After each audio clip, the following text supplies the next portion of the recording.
Olá, bom dia, Bom dia, tudo tudo. Conseguindo ouvir? bom? Tô sim. Ótimo. Primeiramente, é um prazer ter você aqui comigo. Minha amiga está com. Oi, Então, oi, tudo bom? Desculpa o atraso, tudo bem? é um prazer ter você aqui, Camila, com a gente. Eu sou um grande fã do seu trabalho, te acompanho Obrigada. há bastante tempo mesmo. E o intuito dessa entrevista é para você ajudar a gente a fazer a nossa pesquisa, no caso, a responder algumas Aham. perguntas que vai estar ajudando a gente no nosso artigo científico, que ele tem o título Sim. de dublagem, que é o estigma contra a dublagem brasileira, que existe bastante aqui no nosso país. Uhum. É um tema bem forte, que é bem pouco explorado. Quando a gente vai analisar na Biblioteca Digital de Teses Nacional aqui do Brasil, só tem apenas 44 artigos científicos que falam sobre dublagem, que ainda é muito pouco comparado a outros assuntos que a gente se vê explorando por aí. Então, esse projeto de E pesquisa, um deles deve ser o do meu marido. esse projeto de pesquisa, ele, ele era apenas uma pesquisa inicial mesmo, que acabou virando artigo, no caso. Uhum. A gente da Universidade Federal de Sergipe, a UFES, conseguiu submeter esse artigo para a gente conseguir trabalhar em cima dele, e é um prazer demais você estar aqui ajudando a gente nessa pesquisa. Quer falar, Arielle? Não te, Obrigado, Arielle. não te ouço, Arielle. Primeiramente eu quero agradecer, né, a presença, porque a gente sabe que a gente tem muitos afazeres, principalmente para uma profissional como você, e vai ser muito importante a gente escutar seu ponto de vista como profissional de muito tempo, muitos anos, nessa profissão mesmo da dublagem. Uhum. E a gente quer tudo que você tem para dizer, tudo que puder falar, pode falar, se demorar falando, porque a gente entrevistou Maguolo, não é? O Alexandre Magolo. Foi. Uhum. E ele ficou preocupado o tempo todo de, ai, tá falando demais. Não, é ótimo, pode falar demais, pode falar. Enfim, Tá. é isso que eu queria dizer. Eu peço desculpas pelo meu atraso, porque eu dormi tarde por causa da faculdade e tudo mais, mas eu tô aqui. E é Mas a isso. gente entrou agora também. Bom, primeiramente eu queria fazer a primeira pergunta. Eu queria saber como se iniciou a sua trajetória na dublagem. Como você entrou na dublagem? Então, eu entrei na dublagem através do meu marido, que, assim, a gente tá junto há bastante tempo, desde antes dele começar a dublar. Mas o mercado da dublagem é um mercado que tem majoritariamente em São Paulo e Rio, né? Mas assim, tô falando do estado de São Paulo, na cidade de São Paulo, né? Sim. E eu e o meu marido, nós éramos de Campinas. Hoje em dia, até tem um mercado paralelo em Campinas, mas na época que a gente morava em Campinas, esse mercado não existia, né? Graças a Deus, porque isso acabou impulsionando a gente a entrar do lado que nós consideramos o lado certo, né? Que aqui em São Paulo os estúdios respeitam um pouco mais o acordo e tal. É, então a gente tem um respaldo maior aqui, né? Do que nesses mercados paralelos que foram emergindo aí nos últimos anos. Mas voltando no começo da minha trajetória, como a dublagem ela só existia na cidade de São Paulo e nós morávamos em Campinas, o meu marido acabou vindo para cá. Ele já tinha esse interesse pela dublagem. Eu, para ser sincera, nunca tinha conectado as coisas, né? Que a dublagem era uma ramificação do trabalho do ator e que eu poderia trabalhar com dublagem, né? Porque quando eu me formei como atriz, foi pensando em teatro, enfim, em outras formas de atuação, né? E aí, quando ele veio para São Paulo e ele começou a procurar a dublagem e se envolver com a dublagem, eu comecei a achar tudo aquilo fantástico e muito interessante. Mas eu tinha muita insegurança com o trabalho só com a minha voz, né? Eu tinha mais. Eu me achava numa situação mais confortável atuando no palco do que só com a voz. Então eu demorei para entrar na dublagem, né? Ele veio morar em São Paulo antes de mim. Eu vim muitos anos depois.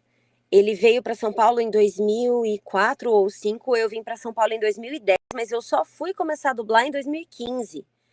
Porque na época eu estava fazendo faculdade, e aí eu fiquei nessa de, ai, não sei se entro, não sei se não entro e tal.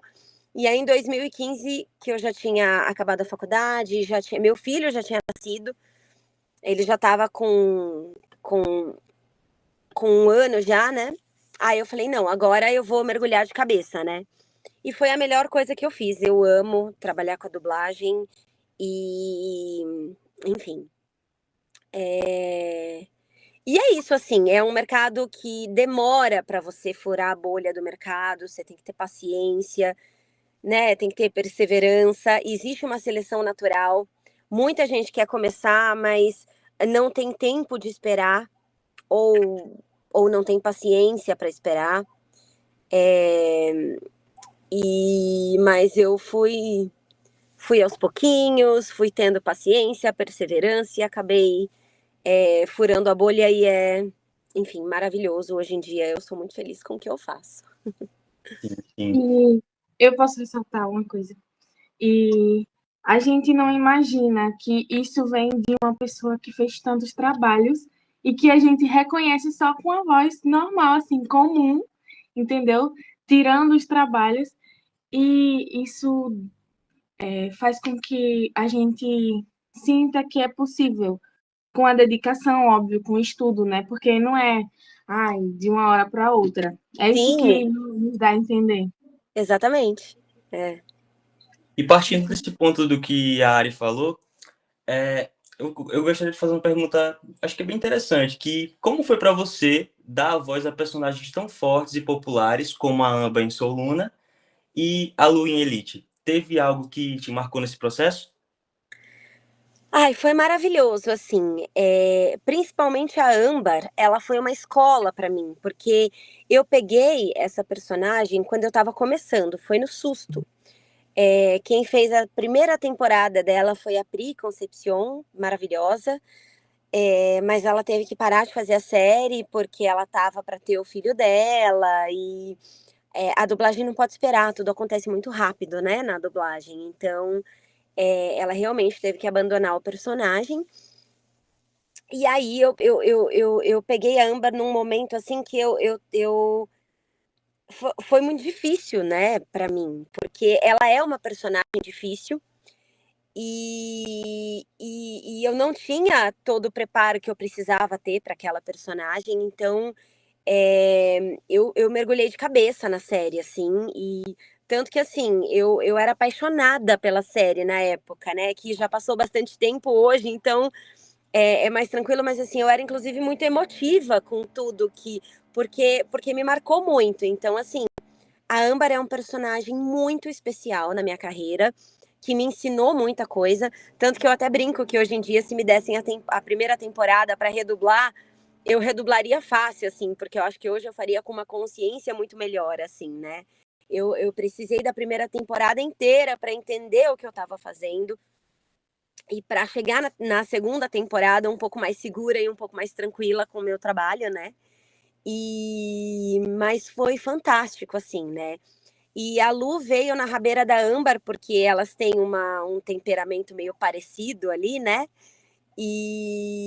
Mas assim, um carinho igualmente grande, assim, né? Não teve o impacto que teve da Âmbar por conta de ter sido a minha primeira personagem mais importante, assim, né? Mas também foi assim, foram feitos vários testes, assim, né? Eu acho que eu cheguei, já era a segunda ou terceira bateria de testes, assim. e a Netflix não estava aceitando ninguém e tal. E então isso dá uma característica assim, né? Dá um gostinho, né? Você fala, nossa, consegui, né? E então assim, eu sou apaixonada por essas duas personagens e muito grata por elas terem surgido na minha vida, né? E uma curiosidade que eu gostaria de ressaltar é que a Valentina Zeneri também fez Elite, não foi? Mas não foi com a sua voz, Fez. infelizmente. Não, porque eu já fazia Lu. E Foi na verdade, uma infelicidade do destino, assim, porque como eu fazia a Lu, eu não poderia fazer a Valentina, né?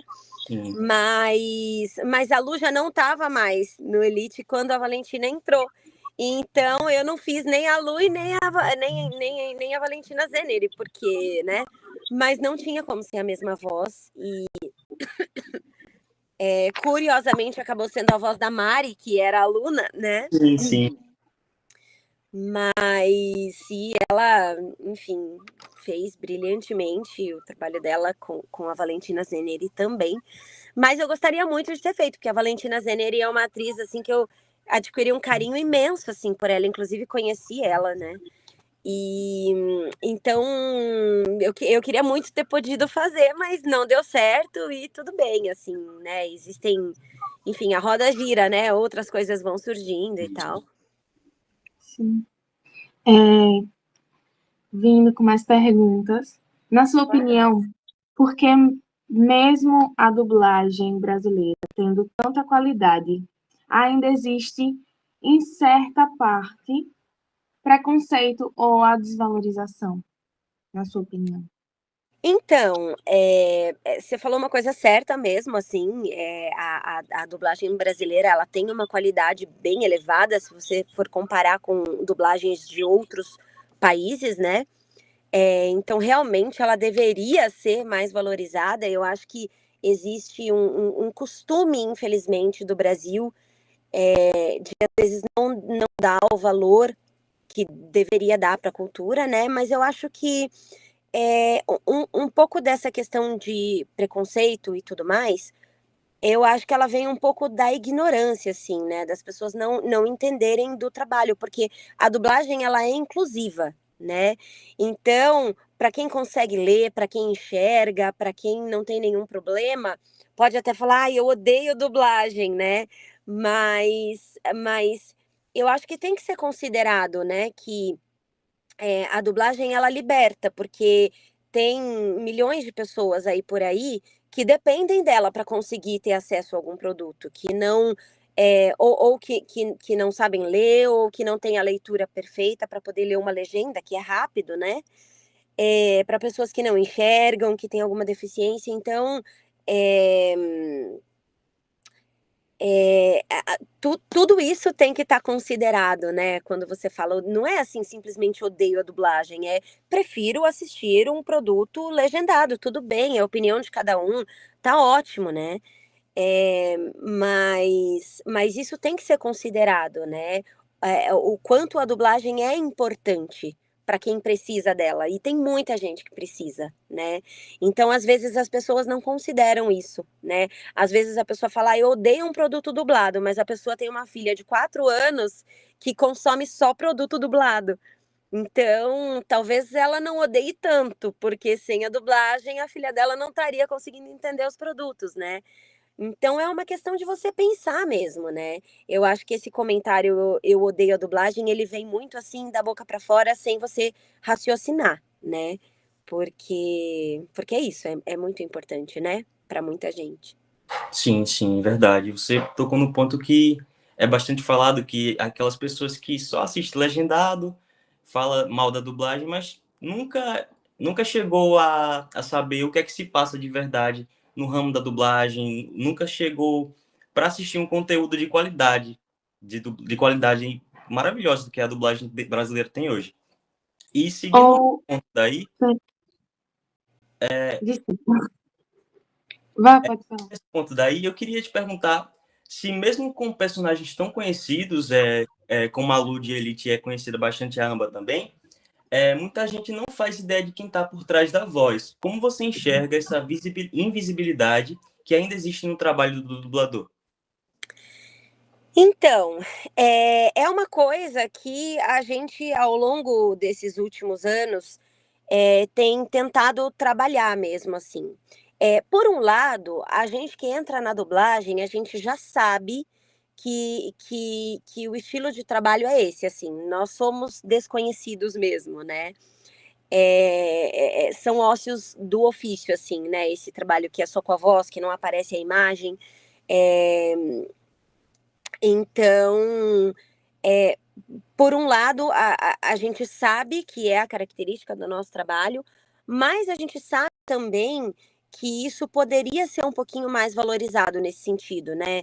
Existe uma coisa na dublagem que são os Star Talents, né? Que são pessoas famosas, celebridades, que às vezes são chamadas para fazer um personagem em um produto para dar mais visibilidade para o trabalho, né? E é uma coisa que que a gente sempre fica pensativo, né? Nós dubladores, porque quando o produto é lançado, o profissional acaba tendo, a celebridade acaba tendo algumas regalias, e a gente também se sente parte do trabalho, porque a gente se envolve com o trabalho, a gente tá sempre, inclusive, né, voltando na questão da dublagem brasileira ser feita é, com tanto carinho, né, com tanta dedicação, a gente se envolve e a gente se sente parte do trabalho. Então, quando às vezes um produto é lançado e nós não somos lembrados, né, para, né, vocês vão assistir a pré-estreia ou alguma coisa assim, a gente a gente se sente, nossa, esquecido, né, vamos dizer assim. Então a gente, ao longo dos últimos anos, a gente tem, né, tentado ser notado, vamos dizer assim, né? E eu acho que tem funcionado, assim, né? Porque uma coisa que nunca tinha acontecido antes e que aconteceu nos últimos anos foi alguns dubladores sendo citados com mais frequência na TV, né? Teve até aquele. Que são algumas coisas que são marcos, assim, né? Teve aquele comercial do Mion, que ele passou o bastão lá, eles passaram o bastão do personagem lá, um dublador que não era conhecido, para o Mion, que era conhecido. Então, isso tudo ajuda, né, a diminuir um pouquinho dessa invisibilidade, porque a gente quer ser contado como profissionais que trabalharam na produção também, né? Mas é isso, assim, mas a gente convive bem com isso, de certa forma, né? Sim, é um ponto bastante interessante porque é uma coisa bem atual, que os Star Talents, meio que quando eles estão num projeto, eles vão roubar praticamente toda a atenção para eles, porque é famoso, mas tipo, o dublador que estudou anos para aquilo, que está ali há mais tempo, fica invisibilitado. Então, isso é uma coisa que é um estigma bastante nos nossos dias atuais que precisa ser mudado e precisa ser levado mais em consideração em outros lugares também. Sim, exatamente. Tem alguma outra pergunta, Arielle? Tem. Tem algo no processo criativo da dublagem que você gostaria de que mais pessoas conhecessem ou valorizassem? Eu acho que até sim, porque quando a gente fala de processo criativo na dublagem, é muito delicado, porque o nosso trabalho é copiar o que já está na tela da melhor forma possível para que a gente não crie um novo trabalho em cima daquele que já existe, né? Então, o nosso dever é exatamente capturar aquilo que está lá e trazer aquilo que está lá para a nossa língua, sem grandes mudanças. Mas é óbvio que existe a criatividade, sim, porque você está passando de uma língua para outra, e então são coisas muito diferentes, né? E então o nosso trabalho é usar a nossa criatividade para fazer o nosso melhor trabalho dentro daquilo que a gente tem, dentro daquilo que aquele produto oferece para gente, né?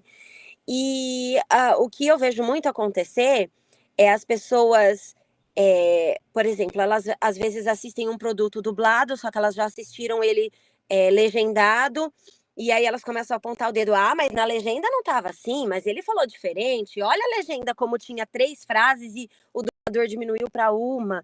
Então, assim, a dublagem ela precisa caber na boca do personagem que a gente está dublando, né? Então a gente precisa se virar para conseguir fazer aquilo ser entendido, para que todas as palavras importantes daquele texto estejam ali, mas que também esteja na boca. Então tudo é muito pensado com muito carinho, né? Às vezes a gente está na estante dublando e a gente muda uma palavra e o diretor chama a nossa atenção e fala: olha, essa palavra você não pode mudar, porque lá na frente vão falar uma outra coisa com relação a isso e tal. Então tudo é pensado com muito carinho e as mudanças elas são feitas porque é necessário, né? E porque alguém já pensou ali antes daquele produto chegar no ar, alguém pensou com muito carinho, aquilo foi discutido entre algumas pessoas, né? Muitas vezes. E se aquele resultado chegou ali na tela, é porque foi o melhor que a gente conseguiu fazer ali no momento. Então, de novo, existe uma preocupação toda com aquele trabalho, e às vezes a pessoa, sem saber como é o processo todo, a pessoa olha, aponta o dedo e fala: ah, mas isso tá errado, não era isso, né? Então é complicado, assim, porque tudo é feito com muito bem pensado, né? Isso é muito interessante porque a gente está acostumado com tradução de música, tradução de série mesmo, e a gente não percebe o quão é importante a adaptação que vocês fazem no texto. Porque se não fosse isso, nem mesmo a gente entenderia o que eles queriam passar. É importante, como você falou, sobre eles produziram, eles passaram por aquele processo, mas também vai ter aquela importância do dublador tá ali organizando, e, enfim, além do dublador, também o produtor de dublagem, e, enfim, isso é muito importante. Eu tenho mais outra pergunta, qual foi o momento mais marcante e emocionante que você viveu na dublagem? Algum feedback ou fã em situação especial? Bom, eu não sei se eu tenho algum momento assim que eu diria emocionante. Mas assim, uma coisa que foi marcante foi quando eu conheci a Valentina Zeneri, né? Que voltando na questão de quão especial foi ter feito a série, né? Sou Luna. É, eu lembro que eles vieram pra cá em um momento e eu falei, cara, quero conhecer a minha atriz, né? Porque é meio mágico, assim, né, você chegar na sua atriz e falar, olha, o que você pensou ali naquele momento, né? Porque eu pensei em determinada coisa quando eu dublei, mas eu não, né? Porque tem coisa que a gente não tem certeza, né?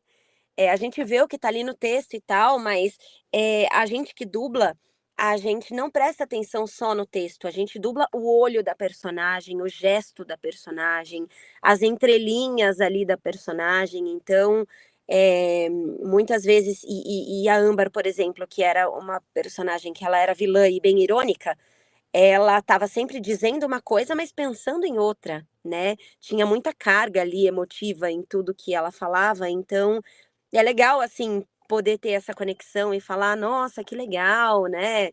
Eh, né, compartilha comigo um pouquinho de como foi o processo e tal, de criação do personagem e tal. E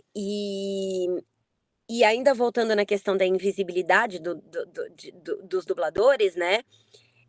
Quando eu conheci a Âmbar, foi a Valentina Zeneri, né? Foi fui eu que quis, assim, não teve uma produção que falou: oi, a sua atriz tá aqui, vamos lá, você vai conhecer. Eu sabia onde ela estava, fui lá, expliquei, falei: olha, eu faço a voz dela no Brasil. Aí a assessoria conversou comigo e falou: não, a gente vai armar para vocês se conhecerem e tal.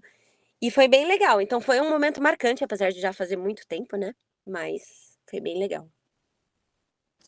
Partindo desse ponto do público teen mesmo, que acompanha as séries juvenis, eu gostaria de perguntar o que é que você acha que o público mais jovem, que cresceu assistindo séries teens e novelas, assim como Soluna, ele ajuda ou está ajudando a mudar essa visão da invisibilidade? Ajuda muito, nossa, contribui muito. São, assim, acho que os maiores públicos, assim, né? É, eles estão sempre interagindo com a gente e mandando coisas e perguntando coisas e postando coisas.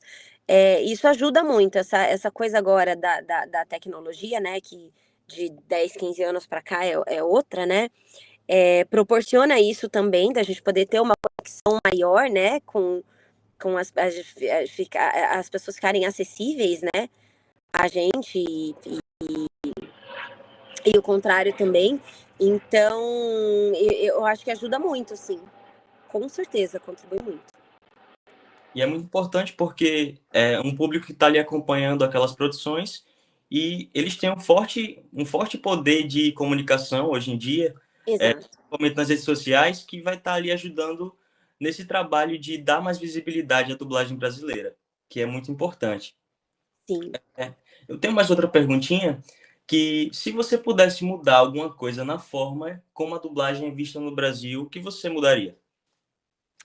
Na forma como a dublagem é vista no Brasil, é...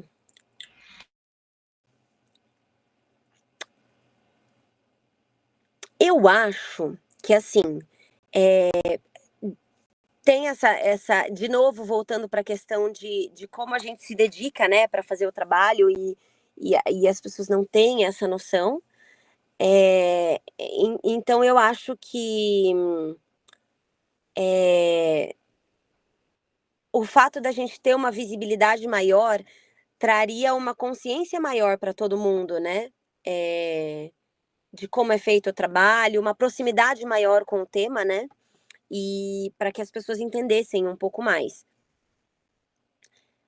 Mas eu acho que, assim, ultimamente o que a categoria toda da dublagem tem pensado muito é em como é importante que a dublagem continue sendo uma dublagem viva, né? Porque a gente tem aí sido assustado, vamos dizer assim, pela questão da inteligência artificial que está vindo aí, quebrando tudo, né? E nós não temos leis para isso ainda, né? Então, isso é uma coisa que assusta. E, e assusta, assim, claro que assusta o nosso mercado, porque a gente vive disso, tem uma categoria inteira que vive disso, né? Não só dubladores e diretores, mas os técnicos e todo mundo que trabalha para fazer o estúdio funcionar, né? Produtores, recepcionistas, enfim. Tem um mercado muito grande aí. E que a gente não quer que acabe, né? Então eu acho que o que eu mudaria, né, nessa visão é fazer cada vez mais pessoas entenderem a necessidade da dublagem continuar sendo uma dublagem viva. Porque a inteligência artificial, então a gente, voltando, né, tem essa questão do medo do nosso trabalho, mas assim, fora isso, tem uma questão que assim, e que isso deveria preocupar todo mundo, né? Não só a categoria dos dubladores, é que a inteligência artificial, ela não cria, né? A inteligência artificial, ela pega o que já criaram, ela rouba o que outras pessoas, o que pessoas vivas criaram, e ela replica aquilo e ela organiza aquilo, apenas, né? Então, quando você tem a inteligência artificial trabalhando nesse sentido, você não tem uma inovação, você não tem uma criação de nada. Você só tem uma reorganização daquilo que já foi feito, né? Então, é muito triste você pensar que se você não tiver a dublagem viva, né? Que é o que está na iminência de acontecer, cada vez mais a inteligência artificial tomar mais conta, né, do trabalho. As pessoas precisam ter em mente que elas não terão inovações, elas não assistirão nada de novo. Elas só terão aquilo que já existe, que já foi criado, e um robô ali replicando aquilo tudo e organizando aquilo tudo de novo, né? Sem alma, sem coração, né? Então isso assusta muito, né? Aceitar que as pessoas vão normalizar isso, né? e que as pessoas vão aceitar essa qualidade que vai ser limitada, né? Então, acho que o que eu mudaria é isso, assim, é fazerem as pessoas entenderem o quanto é mágico a dublagem viva e o quanto ela precisa continuar sendo viva, porque muita gente depende dela e precisa dela, né? Então, eu acho que é isso, assim. Sim, isso é muito importante. A falta de... Até mesmo, eu nunca tinha parado para pensar nisso, que deveria sim existir uma lei contra, porque como você tinha falado antes, para você dublar, você precisa identificar até mesmo os olhares, quem é a personagem e tudo mais. E a gente vê que na IA não tem isso. E isso é bem preocupante, como você falou. É muito importante falar disso. É muito importante. Muito obrigada por estar falando disso. E eu espero que muitas pessoas consigam ver e escutar o que você tem para dizer e tantos outros dubladores têm para dizer. E fugindo um pouco dessa parte, eu queria muito saber sobre os personagens e sobre a dificuldade. Qual é a maior dificuldade que você sente em algum personagem ou algum tipo de dublagem, seja anime ou até dublagem ocidental, enfim, que você vê que exige muito de alguma parte de você, de caracterização em si, ou vocal mesmo? Tá. Engraçado que são fases, assim, né? Hoje eu tenho uma outra resposta para te dar, se fosse 5, 4, 3 anos atrás, talvez a resposta fosse outra, né? As dificuldades vão mudando, né? Mas, e também isso depende de pessoa para pessoa, então é a minha opinião, né, particular, mas hoje em dia eu sinto mais dificuldade para dublar animes mesmo, porque eles são todos muito exagerados. E eu acho que eu cheguei num lugar do meu trabalho onde eu me sinto mais confortável nas coisas mais naturais, né? Porque às vezes é difícil também você ser natural, né? Às vezes, quando eu comecei a atuar, que o teatro pede uma coisa mais expansiva, né? Então eu tinha muito mais esse costume de fazer coisas mais expansivas. E aí eu fui mudando. E um lugar mais confortável para mim é o natural. Então, por exemplo, uma coisa que quando eu comecei a dublar eu achava muito difícil eram os realities. Porque quando você tem uma dramatização, né, uma novela, um filme, os personagens, eles falam pausadamente, enquanto um fala, o outro espera, né, de uma forma geral, porque é uma atuação, então você tem que dar o seu texto na hora e tal, é tudo mais tranquilo, assim. Agora, reality, as pessoas estão tossindo, estão gaguejando, estão falando em cima umas das outras, né, o tempo todo. Então ele exige um reflexo mais rápido, né? Então tem essa dificuldade. Mas o reality, ele é natural, são pessoas falando, né? Então, hoje em dia, para mim, eu tô num lugar mais tranquilo fazendo realities e, e tenho sentido mais dificuldade nos animes, que pede uma coisa mais irreal, né? Eu até fiz um anime que eu falei pro diretor, eu falei, cara, nossa, eu penei pra fazer esse anime, assim, tipo, foi das coisas mais difíceis que eu fiz. Porque era tudo gritado, a minha personagem, ela ia pedir um copo d'água, ela não falava um copo d'água, por favor, ela, um copo de água, por favor. Você falava, gente, ela só tá pedindo um copo de água, sabe? Mas, então, ultimamente, pra mim, o meu desafio tem sido aí, né? Mas acho que daqui a alguns anos isso se modifica também, não sei, né? Sim, sim. O Alexandre Magolo também, quando a gente entrevistou ele, ele falou da dificuldade sobre dublar séries asiáticas, animes, porque eles falam muito exageradamente, bem rápido também, né? Até mais rápido que o espanhol também. Posso só fazer um adendo nisso aí? Pode. Que agora você falou de séries asiáticas, né? E realmente isso é. A gente acaba acostumando, né? Mas assim, eu, por exemplo, eu falo inglês. E você não precisa falar inglês para poder dublar, mas assim, mesmo quem não fala inglês, a cultura americana está muito dentro da cultura brasileira. Então tem muitas palavras que a gente já nasce sabendo, assim, né? Em inglês, né?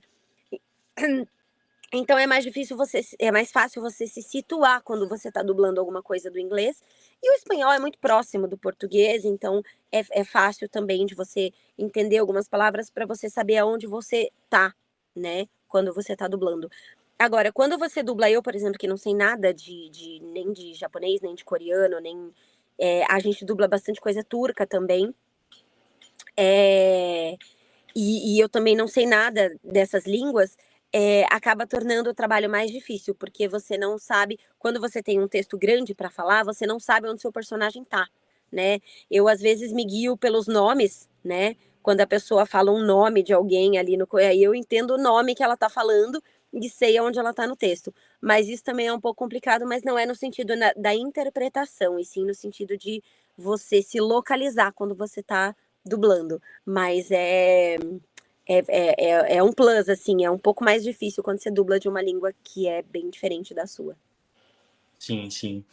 E partindo desse ponto daí, qual você acha que é a maior qualidade da dublagem brasileira em relação à dublagem dos outros países também? Ah, eu acho que a naturalidade, a proximidade com o realismo da coisa, né? Eu acho que talvez seja isso. O cuidado com que a gente leva o processo aqui, né? É, de uma forma geral, assim, esse cuidado. Eu acho que a importância que a categoria da dublagem dá para os produtos, né? Então, como eu falei, a gente é tudo muito pensado, né? A gente não pega, peguei qualquer um aqui na rua, coloquei ali, ele deu um texto mais ou menos e deu para entender, tá ótimo. Não é assim, né? Pra gente, a gente toma o cuidado para que o produto fique ao máximo parecido com o original, né? Tanto da questão do tom, do personagem, é, a naturalidade, quando precisa ser natural, ou o, o exagero, quando precisa ser exagerado. Então, todo esse cuidado que a gente tem de entender o produto, de ler ali tudo que aquele produto está querendo passar para a gente, é, com e imprimir isso no nosso trabalho, né? Eu lembro que até tem uma coisa que me caiu uma ficha, assim, durante o meu processo, né, na dublagem. Eu lembro que uma vez eu estava dublando com um diretor, inclusive era o Fábio Azevedo, nesse dia que me falou isso, e me marcou, assim. Porque eu lembro que o meu texto estava em off. O que significa em off, não sei se fica muito claro, mas a minha personagem não estava na tela, mas ela estava falando. Então eu não precisava seguir a boca dela, o sincronismo dela. Então a pausa que ela tinha para falar, eu não precisava pausar, porque ninguém estava vendo a boca dela. Então, e aí eu né, falei, olha, tá grande o texto e tal, mas eu posso falar de outro jeito, não vou respeitar exatamente tudo que ela tá, porque ela não tá em cena, né? Então tudo bem. Aí ele falou, então, mas aí quando a gente respeita as pausas, porque quando eles fazem um produto, eles têm um motivo para fazer aquilo, né? Na interpretação da minha personagem, se ela parou ali naquele momento de falar, talvez ela tenha tido um motivo para isso. Então, para a gente conseguir ser mais próximo do original possível, é interessante que a gente respeite, né? Se ela tossiu ali no meio e da fala dela, mas ela não estava em campo, eu preciso ainda assim repetir aquela tosse, porque às vezes tem um motivo para aquilo estar ali, ou sabe? Então, e eu falei, caramba, verdade, né? Se a gente faz diferente do original só porque a gente não está ali na tela, é, o público isso não vai chegar para o público, essa pausa que o ator quis dar ali, ou, sabe? Então, então a dublagem brasileira, ela tem essa dedicação, claro que existem os estúdios mais dedicados, existem os menos, é óbvio, isso acontece em qualquer lugar do planeta, mas de uma forma geral, a gente procura ter bastante cuidado, né, para deixar aquilo o mais próximo possível do produto, e eu acho que é isso que faz a diferença. É muito bom saber as curiosidades que a gente tem sobre os bastidores da dublagem, porque é uma coisa que a gente sempre fica se perguntando e a gente acabou de ter respostas muito boas também. Você tem mais alguma pergunta, Arielle? Então, eu queria saber o desafio em relação à dublagem. Qual é mais difícil, ou se os dois é difícil, a técnica ou emocional? Tipo, se você tá numa cena ou tá numa dublagem, dublando uma cena, você, ou a senhora, Você, desculpa, pelo amor de Deus! você, você, como você fez teatro, né? Sim, para dublar tem que ser ator profissional, né? Sim, sim. E nós artistas sabemos que quando a gente está numa cena, quão forte ela é, respalda na gente. E a gente tem que ter um tempo para respirar. E Claro. eu acredito que isso possa acontecer na dublagem. E eu quero saber a experiência e qual, qual é a experiência na dublagem, não Sim, estando lá numa cena, mas você tendo que visualizar na sua cabeça, porque é claro. uma tarefa de imaginar, né? Claro, é muito desafiador. Eu acho que, assim, isso é meio particular de dublador para dublador. Tem dubladores que funcionam mais pela técnica do que pelo emocional. Tem dubladores que funcionam mais pelo emocional do que pela técnica. Mas, assim, a opinião minha com relação a isso, e é o que eu sempre falo, o processo da dublagem ele é muito rápido, né? Então, assim, você assistiu a cena, você entendeu onde você tem que colocar o texto ali, porque você assiste trechos, né? O dublador vai dizer, ó, eu quero assistir um trecho menor ou um trecho maior, de acordo com o que você consegue assimilar. Mas independente do tamanho do trecho, você assiste esse trecho, encaixei o texto ali, passei uma ou duas vezes, na terceira eu já vou gravar. E é tudo muito rápido, né? Quando você vai apresentar um espetáculo, você chega antes, você coloca o seu figurino, você se maquia, você interioriza o seu personagem, você tem aquele momento lá na coxia para você se concentrar, para você entrar no personagem, né? E aí cada ator vai fazer da forma que prefere, enfim, mas você tem esse momento. Na dublagem você não tem. Não existe esse momento, né?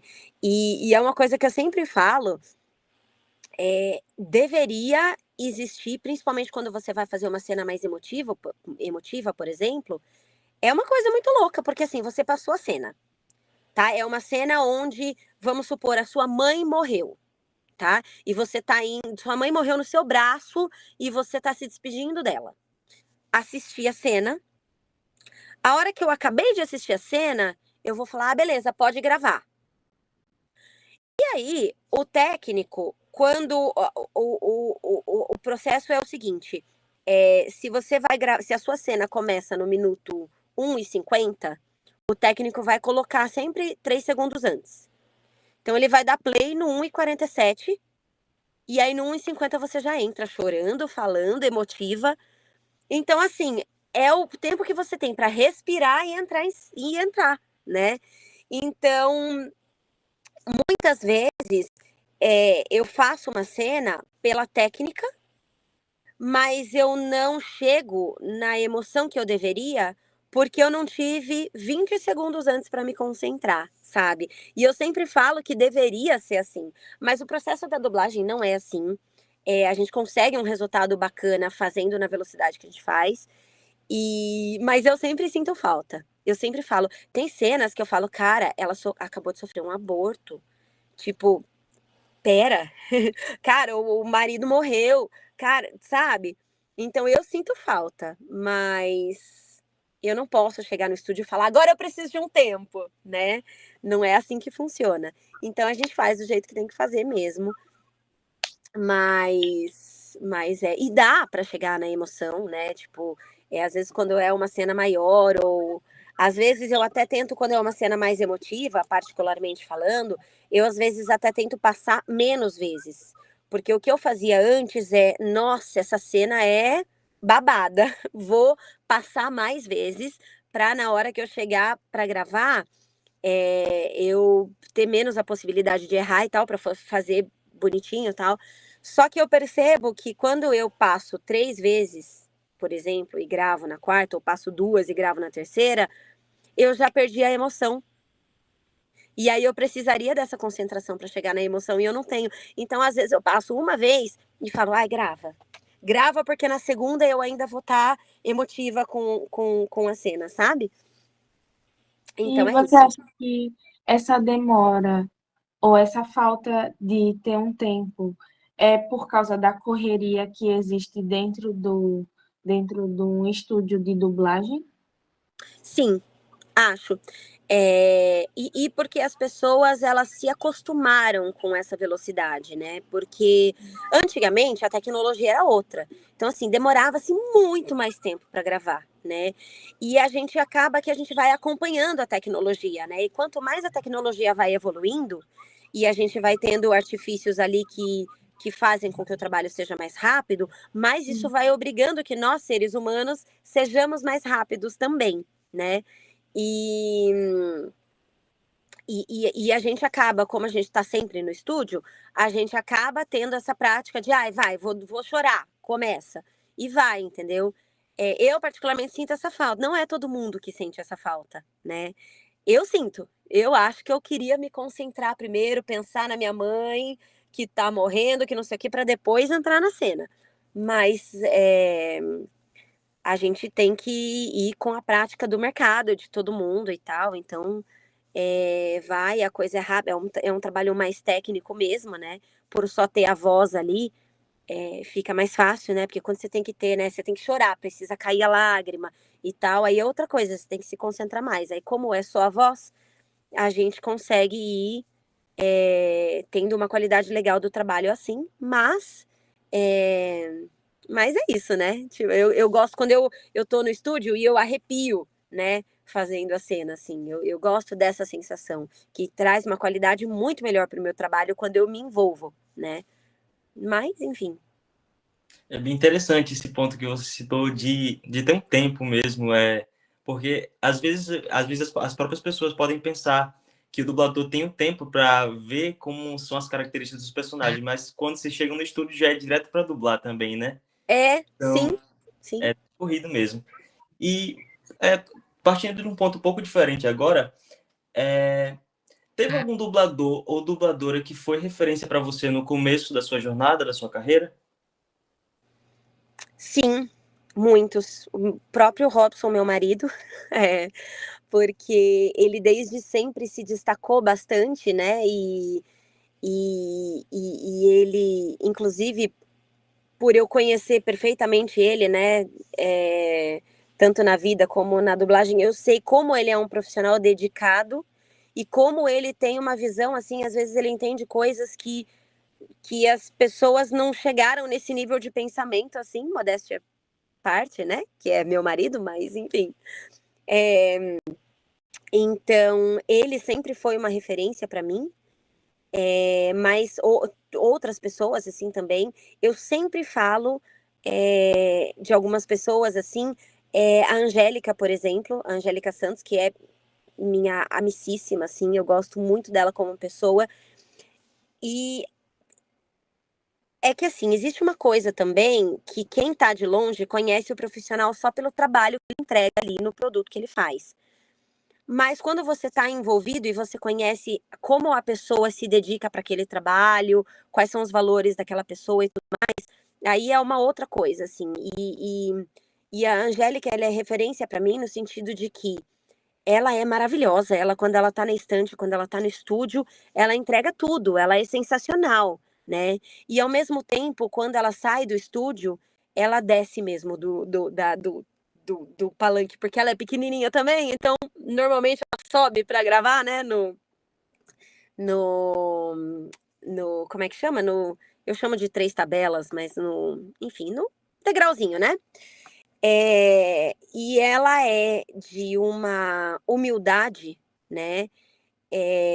De um cuidado, de uma gentileza com todo mundo, e ao mesmo tempo ela é um monstro, assim, que é, né, ela é uma das pessoas mais ativistas na dublagem e que quer sempre que o trabalho seja feito da melhor qualidade possível e que todos os profissionais sejam respeitados, e ela briga por todo mundo, ela não faz só por ela. E então, quando você vê um profissional que é assim, que é ao mesmo tempo é, extremamente talentoso e ao mesmo tempo é, preocupado com tudo, envolvido com a causa e tudo mais, isso é muito maravilhoso. Então ela é uma referência para mim. A própria Pri Concepcion, que me deu o personagem, né, da Valentina Zeneri, e fez tudo também com muito carinho comigo, que estava pegando a personagem dela, né, porque quando ela voltou, depois que o filho dela nasceu, ela veio dirigir a série, né? Então eu falei, caraca, eu vou agora ser dirigida pela dona do personagem, né? E ela sempre me deixou muito tranquila, muito à vontade. É, Então, assim, ela também é uma referência, enfim.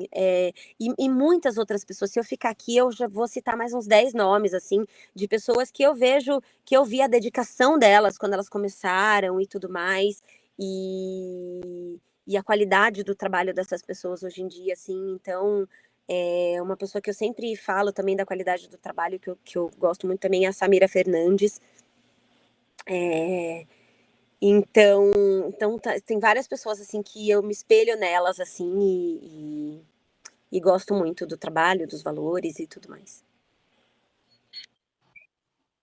Então, eu queria, voltando na questão dos personagens, e muito obrigada por essa informação. E pode falar nomes de pessoas que estão inseridas nesse trabalho, nessa profissão, porque é muito importante para a gente também. E voltando, eu queria saber se a voz, como você dubla, quando se encaixa no personagem, se a voz ela tem personalidade ou se não, se você vai criando ali, porque a gente, pelo menos eu tenho a percepção de aquela dublagem tem aquela voz daquela dubladora ou daquele dublador. Provavelmente o personagem vai ser mais melancólico, ou provavelmente o personagem vai ser mais assim, espalhafatoso. Eu tenho essa visão de fora, de alguém que não trabalha e não é profissional nisso. Eu queria saber a sua visão. Sim, eu acho que assim, o mercado ele vai colocando os dubladores em caixinhas assim. Então, você fez um personagem ali, foi legal o resultado do seu trabalho, aí uma outra pessoa vai olhar, vai chamar para um personagem mais ou menos parecido com aquilo, e aí um outro vai chamar e vai também seguir esse mesmo padrão, porque já é uma coisa que já sabe que funciona, ficou ali na cabeça, eu assisti um produto, e aí vi determinada pessoa dublando um personagem mais melancólico e agora eu tenho um outro produto que eu vou trabalhar nele, vou colocar essa pessoa para dublar o meu personagem melancólico. Então, os dubladores eles vão sendo colocados em caixinhas mesmo, assim, sabe? Ah, aquela pessoa é mais assim, mais espalhafatosa, mais isso, mais aquilo. Porque eu vou falando sobre o processo da dublagem ser muito rápido, então o diretor ele recebe um trabalho para escalar, né? Que escalar, no caso, seria definir quais os dubladores que vão fazer quais personagens, né? Então, muitas vezes é o diretor que faz esse trabalho. Alguns estúdios têm uma pessoa específica que faz esse trabalho da escalação, mas no geral são os diretores. Então, o diretor ele recebe um trabalho, aí ele assiste o trabalho, aí ele vai pensar quem que eu vou colocar aqui, né?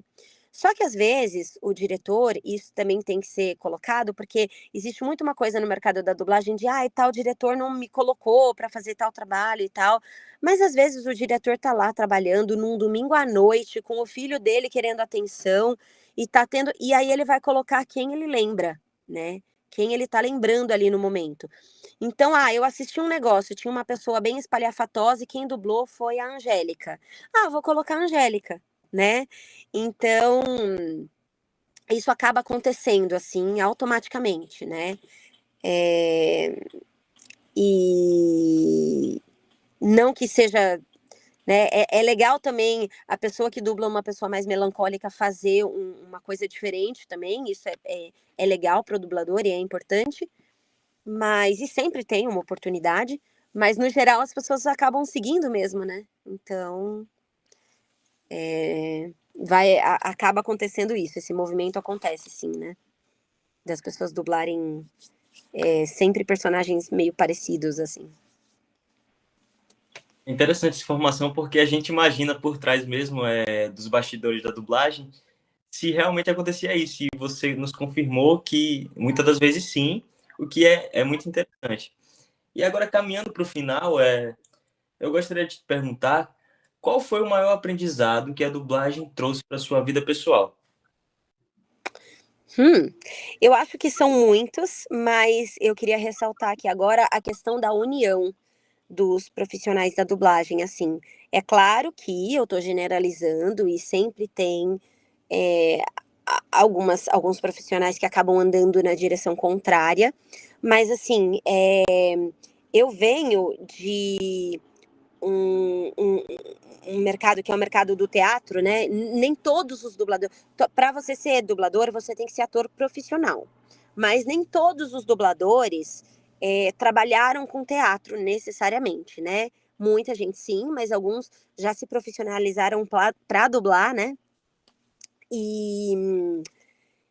Só que assim, eu trabalhava com teatro em Campinas antes de vir para São Paulo, né? E assim, quando você trabalha com teatro, com eventos artísticos e tudo mais, é meio que terra de ninguém, assim, porque o nosso sindicato, que é o SATED, ele define um piso de salário, né, para os profissionais, para os atores. Mas esse piso ele nunca é respeitado, porque são muitos atores por aí que não se conversam, e aí eles vão aceitando trabalhar por menos, e aí quem contrata vai querer contratar aquele que vai ganhar menos, então você vai tendo que nivelar por baixo sempre. E a categoria da dublagem é uma categoria que se apoia, né? Então, por ser uma categoria um pouco menor, que hoje em dia tem aumentado, mas por ser uma categoria um pouco menor, né? E os dubladores se conhecerem, né? Existe uma união e uma proteção ali de uns aos outros, assim, né? Então, tipo, cuidado, não vai ganhar menos, porque aquele estúdio tá errado e tal. Então, essa união dos profissionais da dublagem e essa luta que eles têm, né, para que o nosso trabalho seja valorizado, é muito intensa. Então eu falei, cara, que legal, hoje eu faço parte de um mercado que me protege. Porque antes, quando eu trabalhava com teatro lá em Campinas, era assim, você sempre tem que dar um desconto. Eu fazia trabalho de perna de pau, que é uma coisa que você tem que tomar cuidado, porque você pode se machucar, é cansativo e tudo mais. E não ganhava nada, né? Porque sempre tinha alguém que ia topar fazer por menos.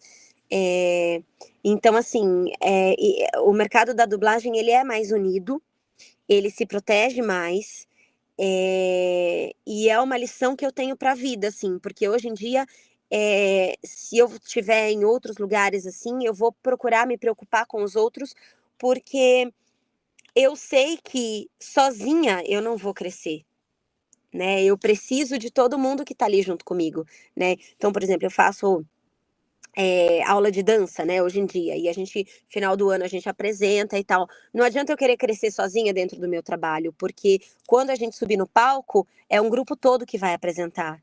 E se eu estiver fazendo sozinha para um lado e todo mundo estiver errando para o outro, não vai ser suficiente. Então todo mundo tem que crescer junto e unido, né? Então acho que isso é uma lição que eu levo para a vida. Amei você citar essa parte da união na hora do ato final, que seria a apresentação, porque ontem, na aula de ontem, a professora ela ressaltou isso também, que a gente vai ter que trabalhar uma apresentação com máscaras neutras no final do período. para a gente ter a nota final e, tipo, ela estava ressaltando bastante essa questão da união, que é muito importante. E partindo agora para o final mesmo, por fim, que mensagem você deixaria para quem quer começar na dublagem, mas tem medo ou insegurança por conta do estigma ou falta de reconhecimento? Tá. Bom, eu acho assim, que quanto mais a gente mergulha, né, no mercado, no universo da dublagem, a gente vai entendendo todas essas questões e sabendo como lidar. Eu não diria que isso seja o maior dos problemas. Eu acho que existem muitos outros desafios e muitas outras questões, né, que são muito mais difíceis assim. E eu acho que isso sendo entendida, essa questão especificamente vai sendo entendida e vai sendo absorvida durante com o tempo, né? Vamos dizer assim. Então, eu acho que sempre é válido tentar, porque o pensamento vai mudando e você vai entendendo, e até como fazer para você ser notado, para você, né? Tem muitos dubladores hoje em dia, eu não tenho muito talento para essa coisa de rede social, mas tem muitos dubladores hoje em dia que usam a seu favor, né? A questão de estar nesse mercado. Então, tem muitos dubladores que são muito mais ativos nas redes sociais e aí acabam sendo mais conhecidos, né? O Wendel, por exemplo, todo mundo conhece, porque ele é bem ativo nas redes sociais há muito tempo, né? Então, eu há anos, né? Sempre que eu falo, eu trabalho com dublagem, o Wendel. Todo mundo sempre fala do Wendel. Eu falo, gente, tem 500 profissionais talentosíssimos e que precisavam ser lembrados e tudo mais. Não é só o Wendel que tem de dublador, mas ele conseguiu fazer a fama dele nas redes sociais, né, atrelada aos trabalhos dele com a dublagem. Ele fez isso muito bem e então ele é muito conhecido hoje em dia. E muitos outros dubladores, inclusive o Robson mesmo, tem sido mais ativo nas redes sociais. O Kumode, né? Todo mundo chama ele de Kumode, né? Eu falo Robson, enfim. Até nos estúdios, né? Eu falo Robson, as pessoas falam, tá, o Kumode, né? Então tem muitos dubladores que acabam usando, né, a questão da dublagem ao seu favor e acabam tendo um pouco mais de fama na internet. Então, isso é uma questão de, assim, cada um vai trilhar o seu caminho ali e hoje em dia com a internet dá para você, né, se dedicar e ter a sua fama. Mas eu não acredito que isso especificamente da invisibilidade e tudo mais seja um fator impeditivo para uma pessoa começar a dublar. Eu acho que vai com fé que dá certo. Tem outras questões mais complexas aí, como a questão da inteligência artificial, enfim. E é isso, assim. Com relação a isso, acho que é isso. Obrigada. É Eu muito posso, importante. eu posso Pode até falar. falar mais um pouquinho sobre a questão da inteligência artificial depois, mas Pode falar. Pode falar. mas Com certeza. não, o que eu ia falar é que, assim, pegando o gancho da questão que eu falei da união do mercado da dublagem, né? é, a- a- os profissionais, né, em dublagem, né, dubladores, diretores, técnicos, enfim, a gente tem se movimentado há bastante tempo para agir com relação a isso, né? Essa questão da inteligência artificial. A gente não quer de forma alguma que a inteligência artificial não exista, né? Não tem como parar, né, a evolução da tecnologia mesmo, e a evolução da tecnologia traz benefícios, então ninguém quer que acabe a inteligência artificial, não é isso. A gente quer que as leis sejam regulamentadas, porque a gente também não pode deixar as big techs, né, que são as grandes donas, né, da inteligência artificial. A gente não quer que eles roubem da gente o nosso trabalho, a nossa criatividade para colocar nas inteligências deles e ganhar no nosso lugar com relação. Então, a gente quer que tudo isso seja regulamentado, né? E a gente também não quer que a dublagem viva acabe, né? Então, por todas essas questões, a gente tem lutado muito, né? De uns tempos para cá com relação a isso, e a gente tem a Dublagem Viva, que é uma associação, é um grupo de pessoas que tem cuidado disso e tem ido à frente, inclusive no governo, com os projetos de lei e tudo mais. Então, se vocês quiserem, inclusive, seguir o Instagram, não sei se vocês já seguem, da Dublagem Viva, e ajudar a propagar essa informação aí, porque é muito importante, né, para todo um mercado. Assinaturas também, né? Oi? A lista de assinaturas da Dublagem Viva também. Então assim, né, a gente está fazendo o que pode, né? Sim. E quanto mais a gente tiver de pessoas aí aderindo a esse movimento para que a gente consiga ser visto no sentido das pessoas entenderem a importância do nosso trabalho e,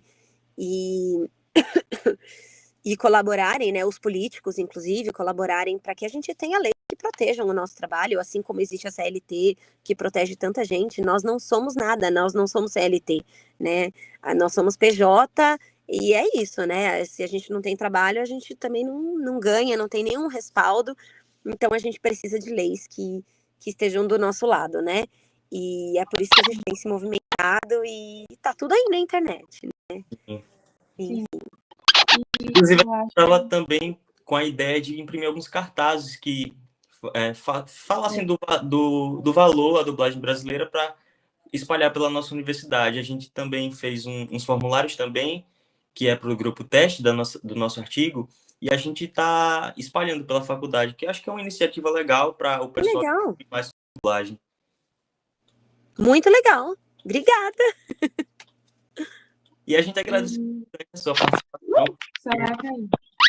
porque vai agregar muito na nossa pesquisa, no nosso artigo. Foram respostas muito valiosas para a gente, que com certeza a gente quer levar esse artigo à frente para muitas pessoas descobrirem mais e muitas pessoas também pensarem no real sentido que a dublagem brasileira traz para todos nós brasileiros também. Uhum. Legal, nossa, é muito bacana o trabalho de vocês. Depois, quando estiver pronto, se vocês puderem me mandar para eu ler. Claro. Mas bacana, legal. Gostei muito de participar, agradeço a vocês. E é isso, assim, que bom que está sendo falado. Eu agradeço a sua Obrigada. presença, de verdade, porque foi muito importante, foi muito esclarecedor. E muito obrigado. Queria agradecer, né, a sua presença aqui e também por ter tirado um tempo para a gente. A gente quer falar sobre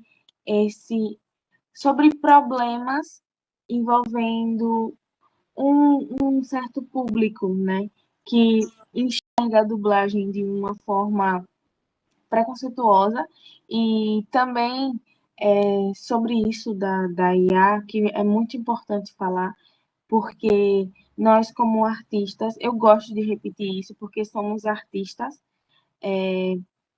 a gente se sente acuado por estar vulnerável a isso. Mas o quanto a gente puder fazer com que, não que isso acabe, mas que tenha direitos para a gente, entendeu? Exato. Como você falou. E, enfim, é isso. Muito obrigada mesmo por todos os nomes importantes que você falou, inclusive você, pela sua experiência, pelo seu profissionalismo. Muito, muito obrigada. Obrigada E a vocês. Obrigada a vocês, gente. Foi muito bom ter participado. Enfim, como eu falei, é muito legal que que vocês estejam fomentando aí, né, todo esse assunto sobre a nossa categoria e tudo mais. Então, só tenho a agradecer. Sim, muito obrigado mesmo. Foi uma honra entrevistar você e espero que essa nossa pesquisa seja um grande divisor de águas para as pessoas reconhecerem ainda mais a importância da dublagem e quererem ainda mais a dublagem viva. Sim, sim. Que bom, que bom. Obrigada, viu, gente? Qualquer coisa eu tô por aqui, se precisarem, podem me mandar mensagem, qualquer coisa assim. Uhum. Muito obrigado. Obrigada, gente. Tchau. Tchau. Tchau. Até mais. Até. Até.